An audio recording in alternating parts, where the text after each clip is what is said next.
Welcome back to another episode of Out Loud Geek, where we discuss news and views about pop culture, science fiction, fantasy, food, cooking, the outdoors, and more.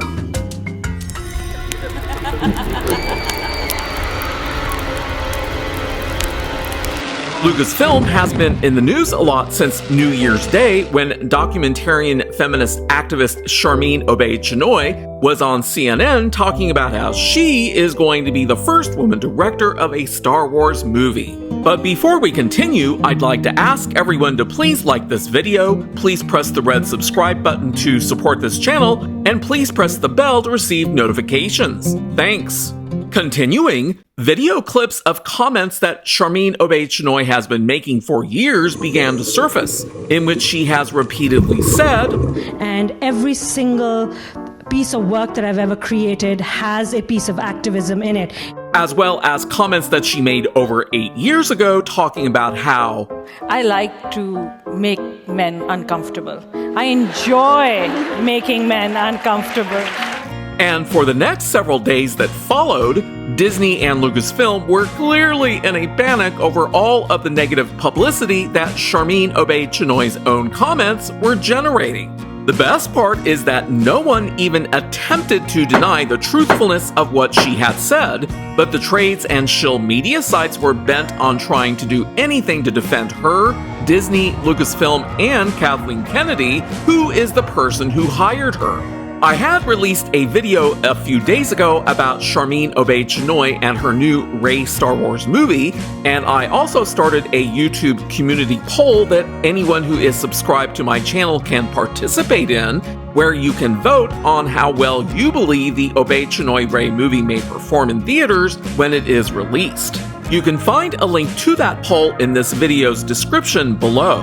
So with all of the attention on Obaid-Chinoy's Star Wars movie, without any prior warning on the morning of January 9th, 2024, The Hollywood Reporter published an article proudly announcing that yet another new Star Wars movie entitled The Mandalorian and Grogu is going to be produced.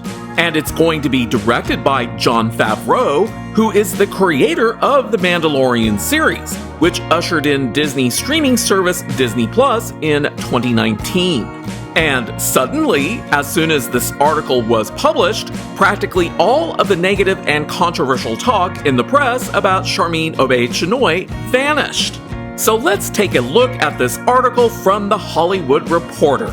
Grogu is heading to the big screen. And for those of you who may be unfamiliar with the Grogu name, that's the name that was given to Baby Yoda. The Mandalorian and Grogu, a new film to be directed by the Mandalorian creator Jon Favreau, is a go at Lucasfilm and is expected to film later this year. Ooh, how exciting. No, not really.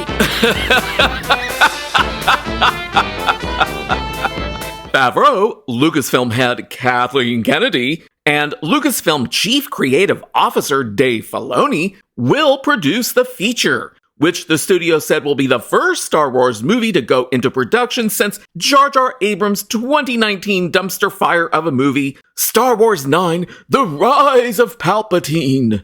Wait, you mean that this newly announced Mandalorian and Grogu movie is going to be released before Sharmeen Obaid-Chinoy's all-new Rey movie, to be filled with tons of woke feminist activism and ideology? Please say it isn't so! Kathleen Kennedy must be desperate.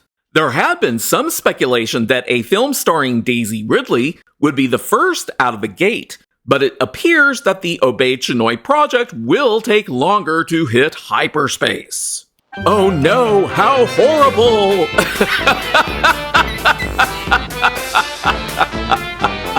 Favreau said, quote, "I have loved telling stories set in the rich world that George Lucas created. The prospect of bringing the Mandalorian and his apprentice Grogu to the big screen is extremely exciting," unquote. And yet, Grogu was left with Luke Skywalker at the end of the second season of The Mandalorian so that he could be trained as a Jedi. And yet, at the beginning of the third season, Grogu was back with Din Djarin because of things that happened in the Book of Boba Fett, which had become an extension to The Mandalorian. Clearly, Jon Favreau had drunk the Kool-Aid because Kathleen Kennedy wasn't going to have Luke Skywalker glorified once more under her dictatorial feminist control over Lucasfilm. And Favreau has now been rewarded with a seat in the director's chair of a Star Wars movie. The Mandalorian launched in November 2019 as the flagship show for Disney+, with the character then known as Baby Yoda becoming a pop culture phenomenon. Pedro Pascal leads the series as Din Djarin, also known as the Mandalorian, a warrior who cares for Grogu. But the show's third season was totally rejected by viewers, even though the first two seasons were thoroughly loved. And from it came the disappointing spin-off, The Book of Boba Fett, which had nowhere near the total minutes viewed that the second or third seasons of The Mandalorian had. And The Hollywood Reporter misclassified Ahsoka as being a spin-off of The Mandalorian, which it isn't.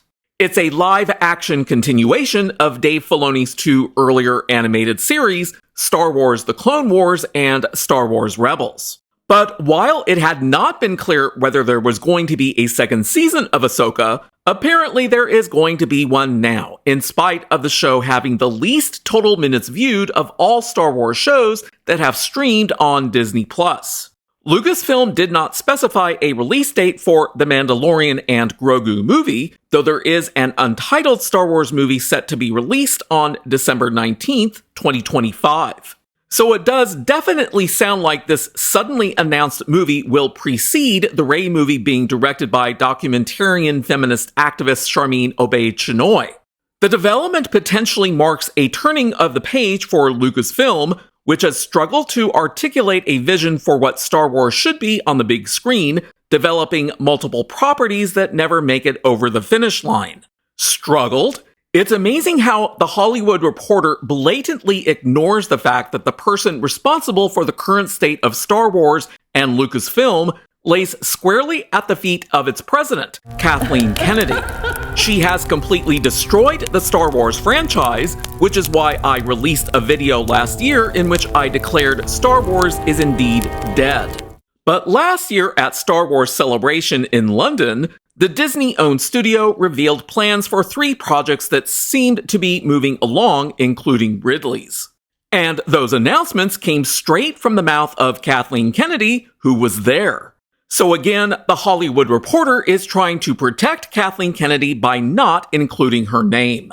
Others include a big screen movie to be directed by Filoni, which is also expected to feature characters from the Disney Plus show. Then there's another, set in the distant past, from James Mangold, though that project is the furthest away in terms of becoming a reality. Tuesday's news further solidifies Favreau and Filoni as the most important writers and directors in the Star Wars galaxy. Wait, you mean Sharmeen Obaid-Chinoy isn't the most important director after all of the hype? Filoni was good before Kathleen Kennedy took over the helm at Lucasfilm, and Jon Favreau clearly drank Kennedy's Kool-Aid before he wrote that abysmal third season of The Mandalorian. Kennedy said, quote, "Jon Favreau and Dave Filoni have ushered into Star Wars 2 new and beloved characters, and this new story is a perfect fit for the big screen," unquote. And what she didn't admit is that they are more popular than Rey Palpatine. I'm not yet going to try to project how this newly announced Mandalorian and Grogu movie may do at the box office, but given how disappointed viewers were with the most recent third season of the Mandalorian series that was released early in 2023, I don't believe that this movie is going to do that well. It may break even provided it doesn't have an insurmountably high production budget and subsequent break-even point to go along with it, but the more they spend to produce the movie, the more difficult it will be for the movie to break even. But in spite of how popular the first 2 seasons of The Mandalorian were, not everyone watched it because not everyone has subscribed to Disney+. When the Ahsoka series streamed on Disney Plus last year, and for which I released a large number of videos talking about it, the fact that it was based on 2 Dave Filoni animated series that not everyone is familiar with, its total minutes viewed rendered it the least viewed Star Wars series on the streaming platform. Another indicator on how well a Mandalorian and Grogu movie may do is today's drastically reduced interest in Baby Yoda merchandise as compared with when the first and second seasons of The Mandalorian were initially airing. In other words, the popularity for the show and its characters has already come and gone. So producing a movie now based on them doesn't necessarily sound like a good plan. But it is quite clear that the movie's announcement has essentially silenced all of the attention that Sharmeen Obaid-Chinoy and her Star Wars Rey movie were getting. Thanks for watching today, and a huge thanks to everyone who has subscribed to our channel. We appreciate your support. If you enjoyed this video, please press the like button, and please feel free to share a comment.